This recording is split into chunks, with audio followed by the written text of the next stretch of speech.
Mirëmbrëma dhe mirëseardhët në emisionin pa censur. Sot kemi dalë jashtë kornizave të aktualitetit politik shqiptar, sepse bota është aq e vogël sa çdo gjë që ndodh rreth saj neve na ndikon në jetën tonë, direkt ose indirekt.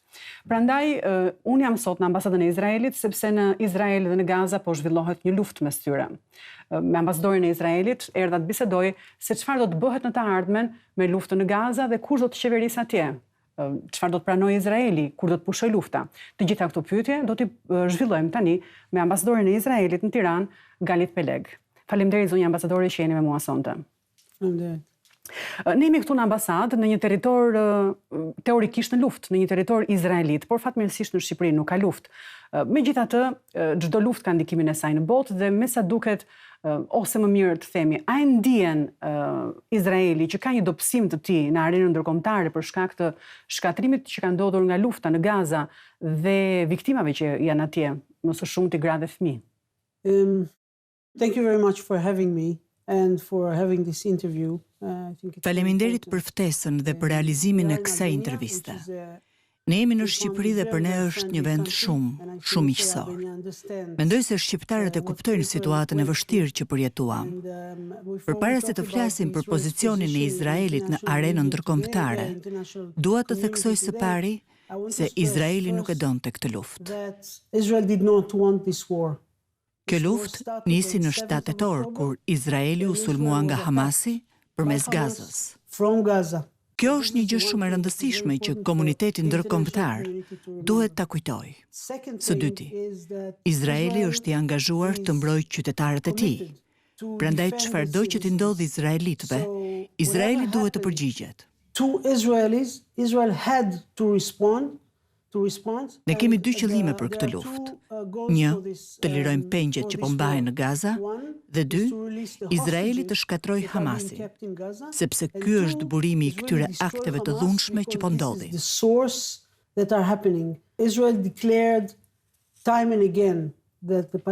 Izraeli ka deklaruar gjithmonë se civilët palestinezë nuk janë qëllimi ynë dhe nuk janë armiqtë tanë. Ne po shënjestrojmë Hamasin. Problemi është se Hamasi është një organizatë terroriste dhe i është bashkëngjitur popullatës civile. Po i përdorin ata si mburoja njerëzore. Ne kemi provuar me pamje se shtabet e tyre ishin të vendosur në spitale, në xhami, në shkolla, edhe në godinat e agjencive të OKB-s. Kishin armë atje, raketa. Prandaj është shumë e vështirë të luftosh Hamasin pa viktima në njerëz. Mendoj se komuniteti ndërkombëtar duhet të kuptojë 2 gjëra. Së pari, është detyrimi i shtetit të Izraelit të mbrojë qytetarët e vet, dhe në mënyrë që të mbrojë qytetarët e vet, duhet të luftojë Hamasin. Dhe duke luftuar Hamasin, ka viktima në anën e njerëzve. Ka edhe diçka tjetër që komuniteti ndërkombëtar duhet të kuptojë. Pjesa më e madhe e vendeve perëndimore e kupton që lufta me Hamasin, lufta me terrorin, nuk është problemi i Izraelit. Sot është Izraeli dhe nesër është qendra e Europës. Nëse nuk e luftojmë Hamasin tani, komuniteti ndërkombëtar do ta gjejë veten në një luftë më të ashpër me terrorin se sa ishte deri tani. Dhe nuk po them që komuniteti ndërkombëtar nuk ka vuajtur nga terrori. Prandaj, njerëzit në komunitetin ndërkombëtar e dinë se çfarë do të thotë. Nëse ti nuk e lufton terrorin tani, ai do të kafshojë në të ardhmen. A keni udhëtuar ju në Izrael këto kohë? Pra, e dini se si është atje situata, keni biseduar me të afërmit tuaj, me familjen tuaj, çfarë ka ndryshuar atje pas luftës? Nuk e kam patur ende mundësinë të shkoj në Izrael. Shpresoj të shkoj brenda pak ditëve. Zemra ime është në Izrael, por siç i thash disa ditë më parë kryeministrit tuaj, zotit Rama, nëse nuk jam në Izrael, jam e lumtur që jam në Shqipëri, sepse këtu ndihem mirë. Për sa i përket asaj që po ndodh në Izrael, kur them se zemrën e kam në Izrael, dua të them para së gjithash se ne varrosëm shumë njerëz që nuk u vranë në luftë. Ata nuk ishin ushtar, por fëmijë, të moshuar, njerëz nga komunitete që jetojnë pranë kufirit me Gazën. Disa nga këto komunitete humbën 25% të antarëve të tyre. Pra ka shumë dhimbje dhe vuajtje tani. 127.000 njerëz duhet të largoheshin nga shtëpitë. Tani ata nuk kanë shtëpi, sepse shtëpitë e tyre u dogjën. So they don't have homes because their homes were burned to the ground. Ata jetojnë në hotel në qendër të Izraelit. What we see from the people themselves. Ajo që mendoj për njerëzit atje është se nëse dikush do të përpiqej të zbërthente ADN-n e hebrejve, mendoj se kjo është koha për ta bërë dhe për të parë se çfarë ndodh. Që prej 7 tetorit të gjithë janë bashkë, të gjithë dalin vullnetar, të gjithë bëjnë diçka për dikë. Ky është një mesazh për të gjithë armiqtë tanë. Në 2000 vjet, jo vetëm tani, hebrejt janë sulmuar shumë herë në histori. Dhe ju e dini se koha më e tmerrshme ishte gjatë luftës së dytë botërore, gjatë Holokaustit. Tani ndodhi 7 tetori, por ju nuk mund të na shkatroni. Mund të na lëndoni dhe ne jemi të mbushur me dhimbje, por jemi të pathyeshëm. Ju e thatë pak më parë që ndiheni e kënaqur që jeni në Tiranë, për shkak edhe të sigurisë ju jep Tirana, Shqipëria. Kjo e përjashton pyetjen time nëse izraelitët këtu, hebrejt këtu, mund të ndjehen të kërcënuar në ndonjë farë mënyre? Well, first of all, there are not too many Israelis living in Albania yet. Së pari nuk ka shumë hebrej në Shqipëri. Janë disa, por nuk besoj se ndihen të kërcënuar. Ju a them edhe pse. Mund t'ju them personalisht se pas 7 tetorit, mora një numër të madh mesazhesh, ngushëllime, njerëz që thonë, ne jemi me ju, ne ju mbështesim, ne ju kuptojmë. Ishte diçka e mrekullueshme. It was something amazing. I was bragging about it to my colleagues. Mburresha kolegëve të mi, ambasadorëve të tjerë në vende të tjera, sepse shumë njerëz na mbështesin dhe janë dakord me Izraelin. Por edhe nëse ka pak njerëz që nuk bien dakord me Izraelin, qëndrimi nga presidenti tek qeveria, në parlament, pavarësisht nëse janë në opozitë ose maxhorancë, autoritetet të ndryshme, kemi marrë kaq shumë mbështetje, por edhe nga njerëzit në rrugë. Prandaj mund të them se jo, nuk shoh kërcënim këtu. Jo, u bëra këtë pyetje sepse këtu në Shqipëri, në muajin tetor dhe nëntor, pati disa protesta kundër krimeve të luftës, siç thonin, të Izraelit dhe për genocidin që ka kryer Izraeli në Gazë për popullsinë civile atje. A shikoni juve të ketë ndjenja antisemite mes shqiptarëve? First I want to make to put something on the table. Së pari dua të sqaroj se nuk ka genocid. Janë lajme të rreme që po qarkullojnë në mënyrë që të përhapin një reputacion të keq për Izraelin. Si mund të ketë genocid, kur numri I palestinezëve dyfishohet çdo vit? Nuk ka genocid. Izraeli nuk ka asnjë problem me popullin palestinez. Mund t'ju them edhe më shumë. Si ambasadore këtu, nuk kam asnjë problem me protestat pro-palestineze. Është okej të jesh pro-palestinez. Është okej të jesh pro-izraelit. Kushdo mund të ketë opinionin e vet. Për sa kohë nuk sulmon palën tjetër me të drejtën për të ekzistuar. Nuk mendoj se antisemitizmi po rritet në Shqipëri. Mendoj se Shqipëria është akoma si një perl, si një rrezë drite në atë se çfarë po ndodh sot në Europë. We talked about DNA. It doesn't exist in the DNA of Albanian people. Ne folëm për ADN-n. Antisemitizmi nuk ekziston në ADN-n e shqiptarëve. Por flasim për fen. Njerëzit nuk janë radikal dhe vërtet shpresoj që ata element radikal nuk do të infiltrohen në Shqipëri. Ne kemi marrëdhënie shumë të mira me të gjitha fetë këtu dhe do të doja të vazhdonte kështu. I think what I would like to see that it will continue like that. Protestat që u organizuan në Tiranë kishin pankarta ku dënohej, siç thash, genocidi dhe krimet e luftës në Gazë nga Izraeli. Dhe këto protesta janë organizuar nga organizata islamike.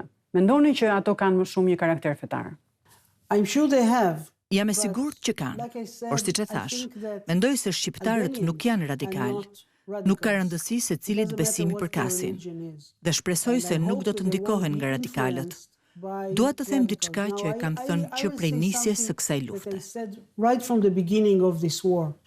Nëse je musliman, duhet të jesh I pari që duhet të dënosh Hamasin, sepse emri I tij është lëvizja e rezistencës islame. Gjithçka ata thonë se e bëjnë në emër të Islamit. Unë njoh shumë musliman edhe në Shqipëri.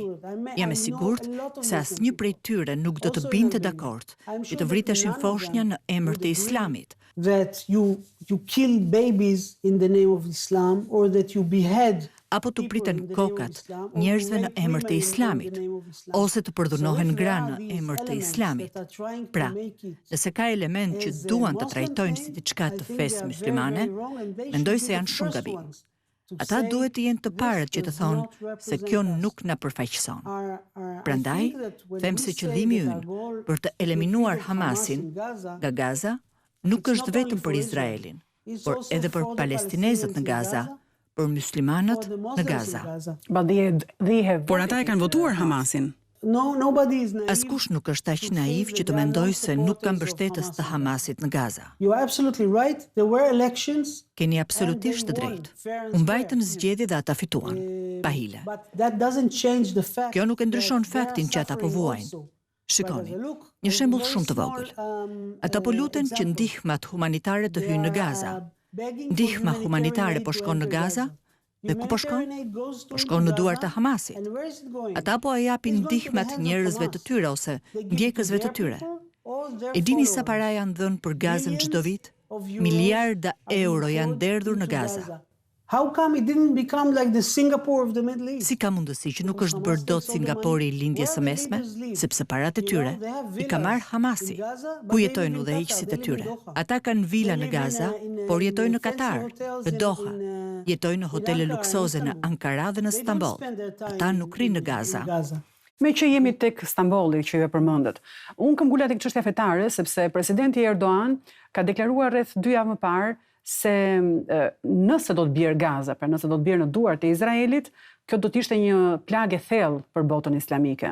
A mendoni juve se feja islame po përdoret për urrëtie ndaj hebrejve, ndaj Izraelit?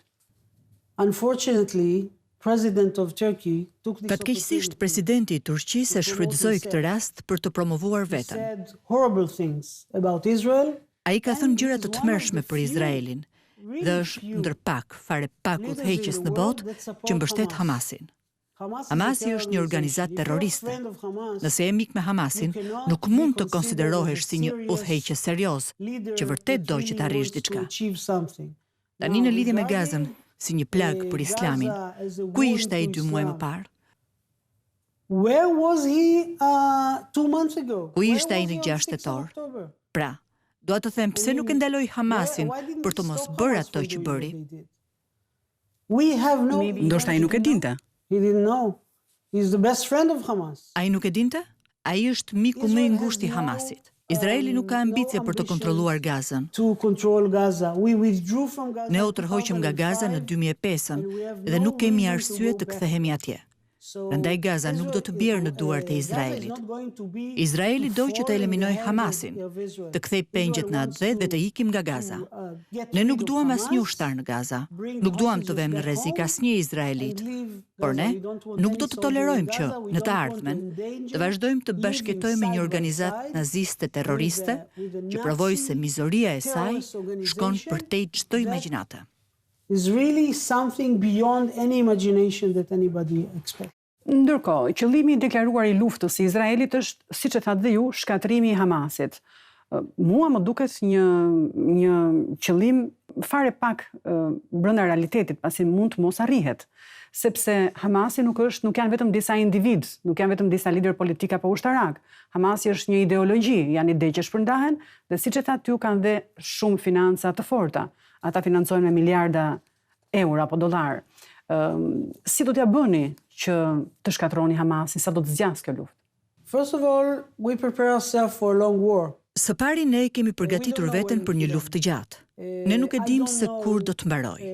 Nuk e di se cila do të ishte pamja e fitores që ju po kërkoni, por mund t'ju them se jam dakord me ju që nuk mund të mbarosh shpejt punë në Hamasin. Është si një gjarë për që i pret kokën dhe rritet sërish. Jemi të ndërgjegjshëm për këtë. Ideja është që të shkatrojmë aftësinë ushtarake në Gaza, kështu që ata nuk mund të veprojnë në Gaza. Të shkatrojmë selit e tyre, armët dhe të shkatrojmë zinxhirin e komandimit, në mënyrë që organizata të mos ketë mundësi të funksionojnë në të ardhmen. Në të njëjtën kohë, ne po punojmë me të gjitha qeveritë në botë, në mënyrë që të kontrollohet furnizimi me para që ata marrin, pra financimi. Ndërkohë, të flasim pak edhe për deklaratat e tjera të kryeministrit Rama. Kryeministri ka propozuar një koalicion shumë kombësh përmes Ligës Arabe dhe Turqisë me mandat të OKB-s për të qeverisur Gazën kur të mbarojë lufta. Cili është qëndrimi i qeverisë së Izraelit për këtë qëndrim të qeverisë shqiptare? Dhe për të shtuar diçka, kryeministri thot në propozimin e tij që pushteti duhet t'i kalojë nga Hamasi tek autoriteti palestinez. Ndërkohë që Izraeli ende nuk është dakord që autoriteti palestinez të marrë kontrollin e Gazës. Pata një takim me kryeministrin, gjithashtu edhe me ministrin e jashtëm. Ishte një takim shumë i mirë.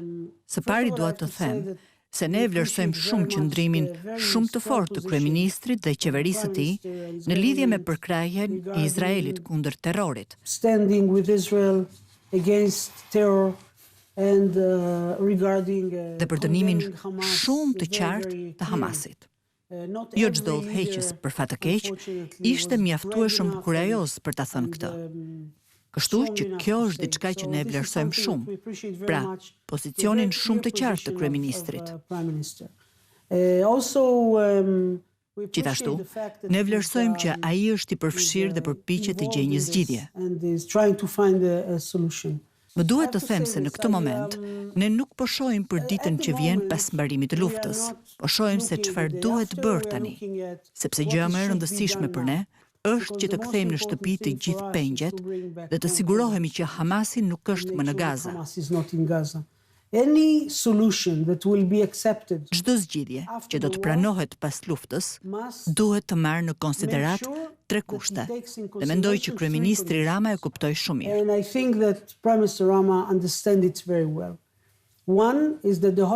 Një, që pengjet duhet të lirohen të gjithë, pa kushte.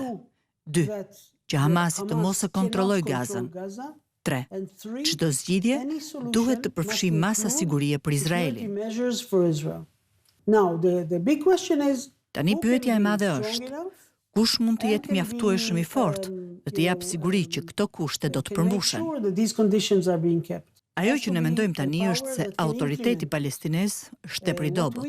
Nuk është se ne nuk duam që ata të kontrollojnë Gazën në të ardhmen. Gaza është palestineze, kështu që do të ishte e natyrshme që autoriteti palestinez ta kontrollojë. Çështja është, a janë ata mjaftueshëm të fortë tani që të sigurojnë se Hamas nuk kthehet për shembull brenda 3 javësh?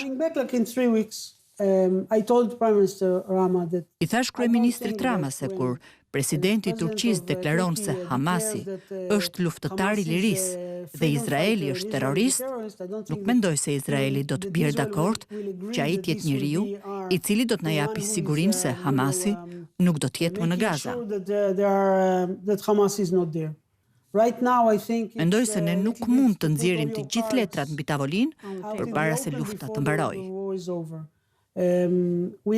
Ne kemi një mision shumë të rëndësishëm dhe dua ta përdor këtë platformë për t'ju treguar një fotografi, se pse lufta duhet të mbarojë dhe pse ajo nuk mund të mbarojë përpara se këta fëmijë të kthehen në shtëpi. Ne akoma kemi pengje në Gaza, ky foshnjë. E ka emrin Kfir. U çuan në 7 tetor në Gaza me vëllan Ariel. Atëherë ishte 9 muajsh. Sot është 11 muajsh. E kanë marrë bashkë me të ëmën. Keni ide nëse janë gjallë? Nuk dim asgjë për ta. Dim që babai i tyre është gjallë, gjithashtu i mbajtur peng në Gaza, veçmas.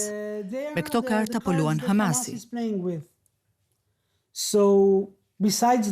Përveç tyre, ne kemi 137 burra të moshave të ndryshme, si edhe disa gra që po mbahen ende si pengje. Pra ju I shihni këto fotografi dhe të gjithë duhet ta shohin beben këfir për të kuptuar pse ne nuk japim dot fund luftës përpara se këta fëmijë të kthehen në shtëpi. Zonja ambasadore, nëse unë do të merrja një intervistë përfaqësuesit të autoritetit palestinez këtu në Shqipëri, dhe të më tregonte fëmijët e vrarë në Gazë, ju do ta shikonit nga televizori. Çfarë përshtypje do ju bënte? Dhe do ju bënte ju fajtor, siç bën ju Hamasin. Shiko, një gjë nuk do ta bëja kurrë. Nuk mendoj se një fëmijë ka vlerë të ndryshme këtu apo atje. Kur shoh një foshnjë të vrarë apo të plagosur, më thyet zemra. Nuk ka rëndësi çfarë kombësie ka, por këtu ka një ndryshim të madh. Për këto foshnjë që ju tregova në fotografi, dikush shkoi në shtëpinë e tyre, në shtratin e tyre, I mori dhe I çoi në Gazë. Fëqinjët e tij u masakruan në shtrat. Nuk ndodhi gjatë luftës, nuk ndodhi gjatë bombardimeve. Më vjen vërtet keq për çdo civil të papërfshirë, veçanërisht për fëmijët që po lëndohen nga lufta. Por Izraeli, as qeveria, as ushtria, nuk kanë vënë kurrë në shënjestër një foshnjë, një fëmijë, një civil, apo zonjat. Ta ishin shënjestra dhe ky është ndryshimi. Kryeministri Rama ju a shprehur shqetësimin e tij për viktimat, për shkatrimin, për vuajtjet, siç ai u shpreh në një postim në platformën X. Ja u shprehu gjatë takimit që pati sepse ai mendon që lufta po zgjatet më shumë se sa duhet. Of course he expressed, and I didn't contradict him. Sigurisht që I shprehu dhe nuk e kundërshtova, por duhet të them diçka. Ka shumë statistika që po shpërndahen nga lufta. Pyesni veten nga vijnë këta numra. Nga Hamasi, po e dim. Ministria e Shëndetësisë është Hamas, por megjithatë, për mua nuk ka rëndësi nëse është vetëm një foshnjë apo 10.000 foshnjë.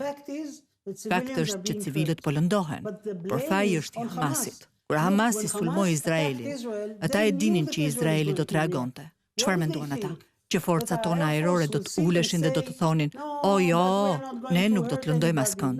Jo, kjo është luftë. Kur ti deklaron një luftë, ti e di që njerëzit e tu do të vriten. Por ata nuk duan t'ja dinë.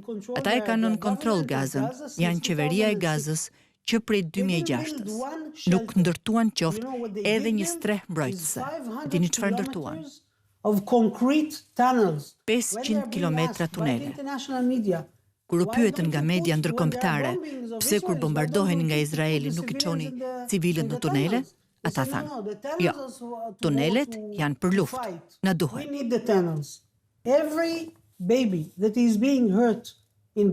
Hamasi duhet të mbahet përgjegjës për çdo foshnjë që është lënduar në Gazë, për çdo viktimë në Gazë. Dhe dini çfarë? Njerëzit kanë nisur të zgjohen. Po tani që ushtria izraelite është në jug, ku do shkojnë palestinezët? Do vriten më shumë njerëz? Duhet të bëj diçka shumë të qartë dhe pastaj do të përgjigjem. This is a war and Israel has to defend its own civilians. Kjo është një luftë dhe Izraeli duhet të mbrojë civilët e tij. Ne duhet të luftojmë Hamasin me çdo çmim. Duke thënë këtë, ne I marrim në konsiderat civilët në Gazë. Kur I nisi sulmet, Izraeli shpërndau fletushka me zona specifike në Gazë ku thuhej: "Shkoni në këtë zonë, sepse në këtë tjetrën do të bombardohet." Specific zones telling civilians, if you want to go there because we are not bombing. Më tregoni një ushtri në botë që shpërndan fletushka tek njerëzit përpara bombardimeve, duke thënë se po bombardojmë këtu dhe jo atje. Ne dim që Hamasi po I përdor këta civil dhe gjithashtu janë mes tyre dhe janë duke u arratisur me ta. E dim, e kemi marrë në konsiderat, prandaj kjo luftë është më I gjatë se sa duhet të ishte, sepse ne po përpiqemi të shpëtojmë civilët. Unë doja t'ju bëja edhe shumë pyetje të tjera, por jemi në fund për shkak të minutazhit. Çfarë zgjidhje kanë palestinezët? Ju deklaruat pak më parë se treshin kushtet dhe një nga kushtet ishte që nuk ka Hamas. Çfarë zgjidhje ju keni lënë? Nuk ka Hamas, nuk ka autoritet palestinez, kush do t'i qeverisë? Palestinezët duhet të vendosin, nëse ata duan që të jenë një kombë që ka një shtet, siç mundëm ne ta kishim në 1948. In 1948, like us, they have to decide that they neglect terror. Ata duhet të vendosin që të braktisin terrorin dhe të nisin të sillen si njerëz që nuk duan të luftojnë me terror. Jam e sigurt që kur lufta të mbarojë dhe do të mbarojë,